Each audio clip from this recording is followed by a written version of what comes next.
पहाड़ टीवी और मैं हूं आपके साथ स्मिता पटवार। चलिए रुक करेंगे उत्तराखंड की तमाम बड़ी खबरों का, लेकिन उससे पहले एक नजर आज की हेडलाइंस पर। हल्द्वानी की सड़कों पर भरा पानी, विधायक सुमित्र देश ने छाता लेकर किया प्रदर्शन। राज्य में भूमाफियाओं के खिलाफ डीजीपी उत्तराखंड का बड़ा एक्शन, जनपद प्रभारियों को किया निर्देशित। पौड़ी गढ़वाल में प्रवासी द्वारा गोबर से बनाए गए कई प्रोडक्ट्स, युवाओं को किया जागरूक। रामनगर के ढेला क्षेत्र में गुस्साए गजराज ने बाइक सवारों को दौड़ाया, बाल बाल बचे। बीते रोज राजधानी देहरादून में पुलिस के परिजनों ने पुलिस के ग्रेड पे को लेकर एक प्रेस कॉन्फ्रेंस की थी, जिसमें कई पुलिस कर्मियों के परिजन शामिल हुए थे। लंबे समय से उत्तराखंड में पुलिस ग्रेड पे मामले को लेकर अंदर खाने पुलिस के जवान भी आंदोलनरत हैं, लेकिन अब पुलिस मुख्यालय ने इस पर कड़ा ऐतराज जताते हुए 3 पुलिस कर्मियों को पुलिस आचार संहिता नियमावली तोड़ने का दोषी पाए जाने पर सस्पेंड कर दिया है। वहीं अब खानपुर विधायक उमेश कुमार शर्मा का भी एक बयान सामने आया है। उन्होंने कहा कि 4600 ग्रेड पे के लिए पुलिस कर्मियों के साथ लड़ाई लड़ेंगे। साथ ही विधायक उमेश कुमार ने सीएम धामी से मामले का संज्ञान लेकर मांग पूरी करने की बात कही है।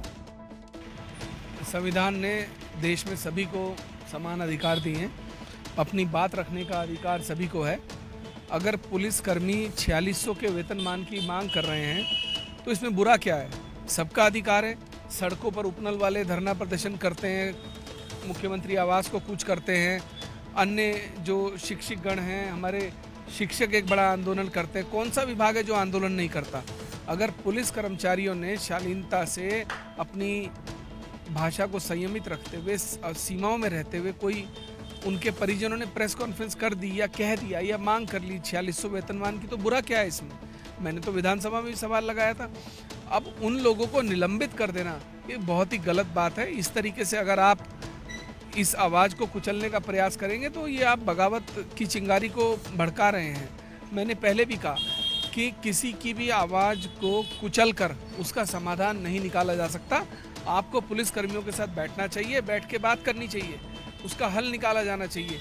ये नहीं कि आप उठाएं और जो है उनको निलंबित कर दें, गलत है।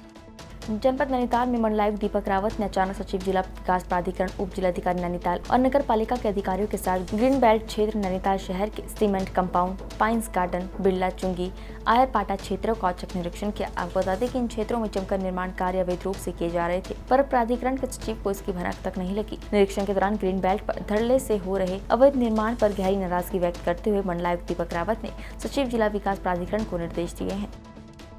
हल्द्वानी में लगातार हो रही भारी बारिश से जहां नगर निगम के पोल खुलते हुए नजर आ रही है, तो वहीं निगम क्षेत्र की नालियों की सफाई नहीं होने को लेकर विधायक का गुस्सा नगर निगम की कार्यप्रणाली पर देखने को मिला है। जहां भारी बारिश के बीच हल्द्वानी विधायक सुमित्र देश ने प्रदर्शन किया, तो वहीं उनका कहना है कि बरसात को देखते हुए नगर निगम की कार्यप्रणाली सबके सामने उजागर हो गई है, जिसके चलते आज निगम क्षेत्र में कई जगहों पर जल भराव के चलते लोगों की दिक्कतें कम होने की जगह बढ़ गई है, जिसमें नालियों की सही सफाई नहीं होने से मुख्य नैनीताल और कालाडूंगी राजमार्ग में जल भराव के चलते बाढ़ की स्थिति बन गई है। नहीं, देखिए नालों की सफाई, देखिए नाले जब अवरोधित हो जाते हैं, उनकी सफाई नहीं होती, उसके बाद ये समस्याएं आती हैं। तो इसलिए नालों की सफाई उनको 2 महीने पहले मानसून के सीजन से करनी चाहिए।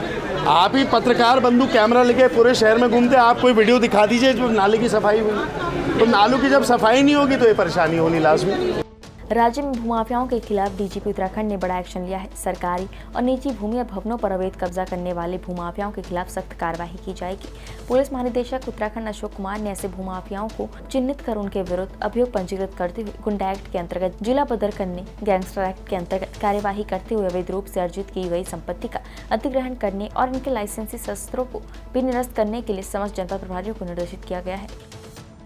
नैनीताल जिले के प्रभारी मंत्री कैबिनेट मंत्री रेखा आर्य ने जिले के विकास कार्यों को लेकर जिला नैनीताल के अधिकारियों और सभी विधानसभाओं के विधायकों के साथ जिला योजना की समीक्षा बैठक की, जिसमें नैनीताल जिले में पुराने और नए कार्यों को लेकर 51 करोड़ 51 लाख की धनराशि अवमुक्त कर दी गई है। प्रभारी मंत्री रेखा आर्य का कहना है कि जिले में काफी समय से लंबित पड़े पुराने कार्यों के लिए धनराशि अवमुक्त की गई है, जिसमें अधिकारियों को पुराने कार्यों में यथाशीघ्र गति लाने के लिए निर्देशित कर दिया गया है। 51 करोड़ 51 लाख की धनराशि के साथ में उसको बजट आवंटित हुआ। उस बजट आवंटन में हमारे कमिटेड एक्सपेंडिचर के साथ साथ में जो पुराने अवशेष कार्य थे उस मद में धनराशि अवमुक्त की गई। नवाचार में भी धनराशि अवमुक्त की गई है। सभी हमारे विधायकगण सभी हमारे डीपीसी मेंबर आज इस बैठक में उपस्थित रहे और सर्वसम्मति के साथ में जनपद नैनीताल के विकास के लिए सबने अपनी सहमति प्रदान करी। देखिए जो बजट आवंटित 55 करोड़ का हो पाया है उससे सारी समस्याएं नैनीताल जिले की पूर्ण हो जाए संभव नहीं है, लेकिन विस्तार पूर्वक माननीय मंत्री जी ने सबकी बात सुनी और पारदर्शी तरीके से मीडिया भी मौजूद रहा। आप सबके सामने सारी गतिविधि हुई। थोड़ा जो डीपीसी के सदस्य हैं और अन्य जो सदस्यगण हैं उन्होंने अपनी नाराज़गी जताई कि अधिकारीगण पहले कुछ जानकारी नहीं देते या किस प्रकार से प्रस्ताव पेश करने हैं, इस पर उनको जानकारी का अभाव है। तो इन सब चीज़ों में भी जनप्रतिनिधि जितने विधायकगण थे उन्होंने भी आवाज़ उनके साथ एक सम्मुख रखकर वहाँ पे रखी। पौड़ी गढ़वाल के ग्राम नरसिया के सर्वेंद्र सिंह रावत ने गोबर और कुरंजा का मोबाइल स्टैंड, धूप, राखी, शुद्ध जैविक उत्पाद बनाए हैं। उनका कहना है कि सड़कों पर गायों को उनके घर तक पहुंचाने के लिए उन्होंने प्रोडक्ट्स बनाने की शुरुआत की। उन्होंने गोबर से दिए, गमले, धूप, मोबाइल स्टैंड, हवन सामग्री आदि प्रोडक्ट्स बनाए हैं। रावत, ग्राम नरसिया, पोस्ट ऑफिस संगलाकोटी, जिला पौड़ी गढ़वाल। दोस्तों, मैंने गोबर में बहुत सारे प्रोडक्ट बना रखे हैं और जो ये गायें हमारी लावारिस छोड़ रहे हैं लोग, इनको एक प्रारूप और घर पे वापस पहुंचाने के लिए मैंने प्रोडक्टों पे काम किया। मेरे पास दिए हैं, गमले हैं, गोबर के बने हुए, इको फ्रेंडली हैं और ऑर्गेनिक है। धूप है, मोबाइल स्टैंड है, मोबाइल रिचार्ज का डब्बा है। ऐसे ही मेरे पास ओम श्री, आपके कंडे हो गए, हवन सामग्री हो गई, इस समय बहुत सारे प्रोडक्ट हैं। चौकला हो गया जो पूजा के लिए होता है, चौकले हैं, मूर्तियों का काम करता हूँ और इसी गाय के गोबर पे मैंने एक ईंट डेवलप कर दी है जो ऑर्गेनिक है और बात अनुकूल है। जनसंघर्ष मोर्चा अध्यक्ष और जीएमवीएन के पूर्व उपाध्यक्ष रघुनाथ सिंह नेगी ने पत्रकारों से वार्ता करते हुए कहा कि पुलिसकर्मियों को एसीपी का लाभ दिए जाने को लेकर वर्ष 2021 में विधायक रहते स्वयं पुष्कर सिंह धामी ने पुरजोर पैरवी की थी और मुख्यमंत्री बनने के बाद सीएम धामी ने पुलिस शहीद दिवस के अवसर पर अक्टूबर 2021 को एसीपी लाभ दिए जाने की घोषणा की थी, लेकिन अब तक घोषणा को धरातल पर उतारना तो दूर, पुलिसकर्मियों का उत्पीड़न किया जा रहा है। नेगी ने कहा कि सरकार को कर्मियों का उत्पीड़न बंद कर तत्काल अपनी घोषणा पर अमल करना चाहिए। पुलिसकर्मी अपनी जो ग्रेड पे है 4600 रुपये, उसकी मांग को लेकर के कई वर्षों से वो आंदोलित है और अभी कल ही सरकार के इशारे पर जो प्रभावित परिवार हैं जो ग्रेड पे की मांग करें, उनके परिजनों ने आवाज़ उठाई थी कि हमको 4600 रुपये ग्रेड पे मिलना चाहिए, लेकिन पुलिस ने ग्रेड पे देना तो दूर, उनके खिलाफ दंडात्मक कार्रवाई शुरू कर दी है, उनको निलंबन की कार्रवाई शुरू की है। हमारा कहना ये है कि ये वही पुष्कर सिंह धामी जी जब ये विधायक थे, मात्र अभी पिछले साल की मैं बात कर रहा हूँ, उस समय इन्होंने बड़ी बातें की थी, बड़ी वकालत की थी कि पुलिसकर्मियों को 4600 ग्रेड पे मिलना चाहिए। अपना लेटर भी जारी किया था और पुलिस शहीद दिवस के अवसर पर अक्टूबर 2021 में इन्होंने घोषणा की थी कि हम पुलिसकर्मियों को 4600 रुपये ग्रेड पे देंगे। देखिए कितने शर्म की बात है कि पुलिस शहीद दिवस के अवसर पर जो पुलिसकर्मी अपनी जान गंवाते हैं, भिन्न भिन्न सेवाओं को करते हुए अपने कार्य को अंजाम देते हैं, उस मौके पर ये घोषणा करना कि हम उनको ग्रेड पे देंगे, 4600 का ग्रेड पे देंगे, लेकिन इलेक्शन आते आते सरकार उनको मात्र 2 लाख रुपए एक मुश्त देने पर राजी हुई। ये सरकार की एक थोपी थपाई स्कीम थी जो उनको 2 लाख रुपए की इसने सरकार ने बात की थी, जबकि पुलिसकर्मी उसमें सहमत नहीं थे। हमारा कहना यह है कि सरकार हमेशा वित्तीय भार का रोना रोती है। जब पुलिसकर्मियों को जनता को कुछ देने की बात आती है तो सरकार उसमें वित्तीय रोना रोती है, उसमें वित्तीय अड़चन लगा देती है। बीती 2 अगस्त को कांग्रेस कमेटी के प्रदेश सचिव फारूक राव के नेतृत्व में अधिशासी अभियंता लोक निर्माण विभाग देहरादून को ज्ञापन दिया गया कि वार्ड नंबर 75 लोहिया नगर देहरादून की सड़क ब्राह्मणवाला पीपल के पेड़ से हरिद्वार बाईपास शकुंतला चौक तक है और सालों से टूटी पड़ी है, जिसमें बड़े बड़े गड्ढे हो रखे हैं। उन गड्ढों की वजह से कितने ही लोग रोज अपनी स्कूटी मोटरसाइकिल से गिरकर घायल हो रहे हैं। फारूक राव ने उनको बताया कि इस सड़क पर 3 बड़े विद्यालय भी हैं, जिनमें हजारों की तादाद में बच्चे पढ़ते हैं। सड़क पर पानी भरने के कारण वो बच्चे रोज अपने जूते हाथों में पकड़कर नंगे पांव सड़क को पार कर अपने स्कूल जाते हैं। इससे पहले भी फारूक राव के द्वारा कितनी बार ज्ञापन दिया गया है, उसके बाद भी कोई कार्यवाही नहीं हुई है। कालाडूंगी के कोटाबाग ब्लॉक अंतर्गत 14 पर्वतीय क्षेत्रों के 10,000 की आबादी को जोड़ने वाले पांडे गांव देवीपुरा सौंड मोटर मार्ग यातायात के लिए बिल्कुल भी सुरक्षित नहीं है। पूर्व विधायक प्रतिनिधि नैनीताल कृपाल बिष्ट ने बताया कि पिछले साल अक्टूबर महीने में आई आपदा के बाद से ही लगातार सड़कें क्षतिग्रस्त चल रही हैं। ग्रामीणों को खुद ही सड़क खोलकर यातायात के लिए श्रमदान करना पड़ रहा है। ग्रामीणों को घंटों श्रमदान कर ब्लॉक मुख्यालय कोटाबाग और नैनीताल सब्जी मंडी के लिए सड़क खोलनी पड़ रही है। ग्रामीणों द्वारा लगातार इस मोटर मार्ग के पुनर्निर्माण की मांग विभाग से की जा रही है, लेकिन विभाग द्वारा आपदा मद में कोई धनराशि न मिलने की बात कहकर हाथ खड़े कर लिए हैं। सभा के कोटाबाग के पर्वतीय क्षेत्र पांडे गांव सौड़ देवीपुरा मोटर मार्ग की स्थिति आज बहुत दयनीय स्थिति है। विगत अक्टूबर माह में आई आपदा में आज भी ग्रामीण श्रमदान करके उक्त मोटर मार्ग को खोल रहे हैं। विभाग द्वारा PMGSY द्वारा जिलाधिकारी महोदय और शासन को अवगत कराया गया है कि उक्त मार्ग यातायात के लिए सुरक्षित नहीं है, लेकिन उसके बाद भी उक्त मोटर मार्ग पर आज दुर्घटना की स्थिति बनी हुई है। हम निवेदन करते हैं विभाग से एवं संबंधित जनप्रतिनिधि माननीय विधायक जी से कि उक्त मोटर मार्ग के निर्माण के लिए पुनर्निर्माण के लिए अति आवश्यक कदम उठाएं और अधिकारियों को निर्देशित। रामनगर के ढेरा क्षेत्र में अक्सर वन्यजीव हाईवे पर आ जाते हैं। इससे मानव और वन्यजीव संघर्ष का खतरा बना रहता है। इसी बीच एक ऐसा वीडियो सामने आया है जो 3 बाइक सवारों का है। दरअसल रामनगर के ढेरा क्षेत्र में अचानक मार्ग पर हाथी आ जाता है और काफी देर तक चहलकदमी करता है। इसी बीच हाथी जंगल की तरफ मुड़ता है और 3 बाइक सवार वहाँ से निकलने की कोशिश करते हैं, लेकिन हाथी मुड़कर उनके पीछे भागता है। बाइक सवार बार बार बच जाते हैं। काफ़ी बस सेंसिटिव एनिमल होता है और काफ़ी समझदार होते हैं, और कभी भी ऐसी मुठभेड़ हो तो लोग की गलती क्या करते हैं कि मतलब उसको प्रॉपर स्पेस देते नहीं है। तो स्पेस देना चाहिए, क्योंकि हर जगह एलिफेंट कॉरिडोर है और एलिफेंट तो आपको पता ही है हर जगह पाए जाते हैं, हर जगह मूवमेंट करते हैं। तो जब भी ऐसी कोई मतलब आपका इनकाउंटर हो उनसे फेस टू फेस हो एलिफेंट से, तो आप प्रॉपर स्पेस दें कि डिस्टेंस। उत्तराखंड में डेंगू संक्रमण की रोकथाम को लेकर स्वास्थ्य विभाग अलर्ट नजर आ रहा है। बरसात के मौसम के चलते मच्छरों के बढ़ते प्रकोप से डेंगू जैसी जानलेवा बीमारियों के लिए स्वास्थ्य विभाग अलर्ट हो गया। वहीं प्रभारी चिकित्सा अधिकारी सर डॉक्टर सौरभ सिंह ने बताया कि डेंगू को लेकर सभी स्वास्थ्य कर्मी को परीक्षण दिया जा चुका है। स्वास्थ्य कर्मियों को निर्देश दिए गए हैं कि अपने अपने क्षेत्र के अंतर्गत आने वाले ग्राम सभा में लोगों को डेंगू के प्रति जागरूक करें। डेंगू जो बुखार है उसके संबंध में समस्त जो है ब्लॉक विकासखंड के समस्त स्वास्थ्य कर्मियों को प्रशिक्षण प्रदान किया जा चुका है। सभी स्वास्थ्य कर्मियों को निर्देश दिए गए हैं कि अपने अपने क्षेत्र अंतर्गत आने वाले सभी जो है ग्राम सभाओं में अवेयरनेस एक जागरूकता अभियान के रूप में एक संदेश पब्लिक तक पहुंचे कि कहीं भी पानी एकत्रित ना हो। और दूसरा जो हमारी भौगोलिक दृष्टि से चूँकि ये पर्वतीय क्षेत्र है, यहाँ पे अधिकांश जो है जगह पर्वतीय क्षेत्र होने के कारण डेंगू का मच्छर यहाँ पे कम पाया जाता है। पिछले साल भी कोई ऐसा विशेष मरीज कोई नहीं आया था, लेकिन फिर भी हमने तैयारियां की हैं कि सभी जगह पब्लिक को अवेयरनेस करके कि वहाँ पे पानी एकत्रित ना हो।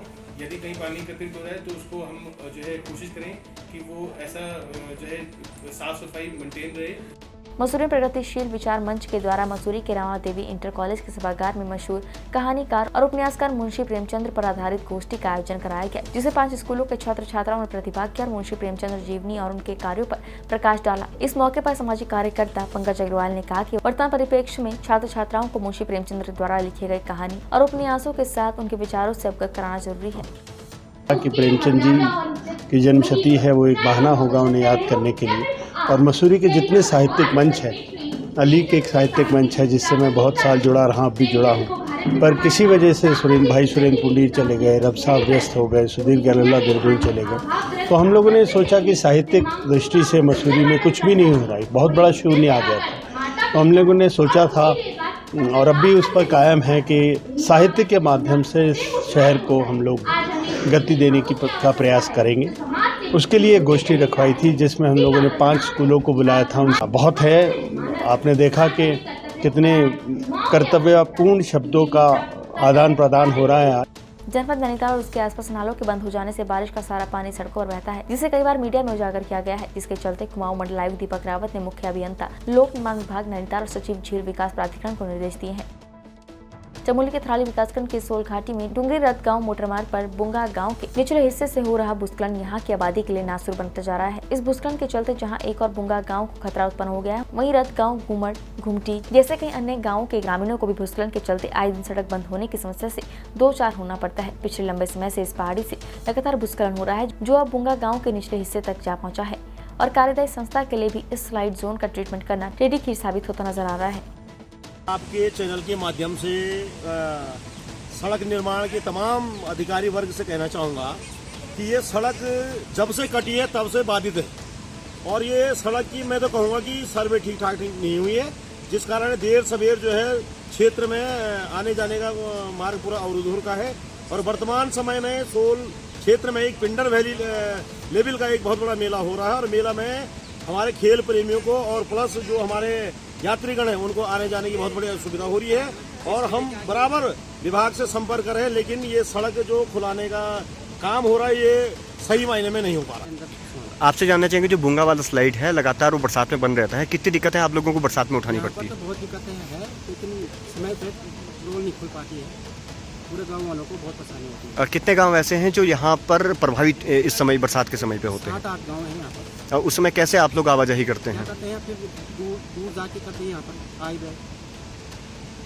समाधान इसका क्या अभी तक कुछ निकल पाया है? कितने दिन बाद अमूमन सड़क खुल जाती है? एक महीना लग जाता है। गाँव वाली जो हमारी मोटर मार्ग था कहीं ना कहीं उसके हटाव के कारण बहुत मेजर स्लाइडिंग बन गया और संभावना ऐसी लग रही है कि हम पर दरारें पड़ी हुई हैं। निकट भविष्य में भूंगा गाँव के लिए भी संकट और कहीं ना कहीं खतरा उससे बनने की पूरी संभावना है। और मैं चाहता कि जहाँ तक नीचे की सड़क का मामला था पूरी भूंगा बन गया था, मैंने रोड और के लोगों को गाँव के लोगों टिहरी के विकासखंड भिलंगना के बालगंगा तहसील में जिलाधिकारी डॉक्टर सौरभ गहरवार की मौजूदगी में तहसील दिवस मनाया गया, जहां बालगंगा घाटी के आम ग्रामीणों ने 90 शिकायत दर्ज की, जिसमें 30 शिकायतों का जिलाधिकारी के द्वारा मौके पर निस्तारण किया गया। तहसील दिवस पर अधिकांश शिकायतें पब्लिक लोक निर्माण विभाग घनसाली की रही। वहीं जिलाधिकारी ने PWD विभाग पर नाराजगी व्यक्त की और अधिकारियों को सख्त निर्देश दिए कि 10 दिनों के भीतर शेष शिकायतों का निस्तारण करें। शिकायतें मिली है तहसील दिवस में, उसका किस तरीके से निस्तारण किया और सबसे ज़्यादा शिकायतें? देखिए आज की टोटल हमारे 90 शिकायतें आज पर लगभग आई हैं, उसमें मैक्सिमम शिकायतें PWD के कामों को लेकर के हैं, जिसमें PWD का भी ये कहना है कि सर अभी बारिश होने के कारण भी कुछ जगहों पर मलबा आ रहा था जो लोगों के खेत में या उनके मकान के आसपास में गिरा है, तो उसको हमने निर्देश कर दिया है कि किसी भी परिस्थिति में आपका जो भी मक निकले वहाँ से कार्य करने के स्थल से वो डंपिंग जोन के अलावा कहीं और ना जाए और वहाँ पर जहाँ पर भी कहीं आवास या आवासीय परिसर है वहाँ पर किसी परिस्थिति में उसको होल्ड न किया जाए। अल्मोड़ा प्रधानमंत्री ग्राम सड़क योजना के समस्त खंडों के चालू कार्यों की समीक्षा बैठक जिलाधिकारी बंदा सिंह द्वारा नवीन कलेक्ट्रेट अल्मोड़ा में ली गई। नोडल अधिकारी द्वारा बैठक सूचनाओं का संकलन तैयार न करने पर जिलाधिकारी नाराजगी जाहिर की और डिवीजन वार सूचनाओं का संकलन करने के निर्देश दिए। सितारगंज कोतवाली में खड़े लावारिस वाहनों की कल पुलिस द्वारा नीलामी की गई। नीलामी में बोली लगाने के लिए काफी संख्या में सितारगंज क्षेत्र के स्क्रैप कारोबारी सितारगंज कोतवाली में पहुंचे, जहां उन्होंने अपनी अपनी बोली लगाई। अधिक बोली लगाने वाले स्क्रैप व्यापारी आकाश अंसारी ने नीलामी में 2 कार और 18 मोटरसाइकिल को 3,80,000 प्लस GST में खरीदा। SSI विनोद फर्तियाल ने बताया कि इसके अतिरिक्त 5 वाहनों की भी अलग से नीलामी की गई, जिसमें 4 मोटरसाइकिल और 1 कार भी थी, जिसकी नीलामी कुल 8,300 रुपए पर छूटी। उत्तराखंड की तमाम बड़ी खबरों में फिलहाल इतना ही। बाकी खबरों के लिए देखते रहिए पहाड़ TV। नमस्कार।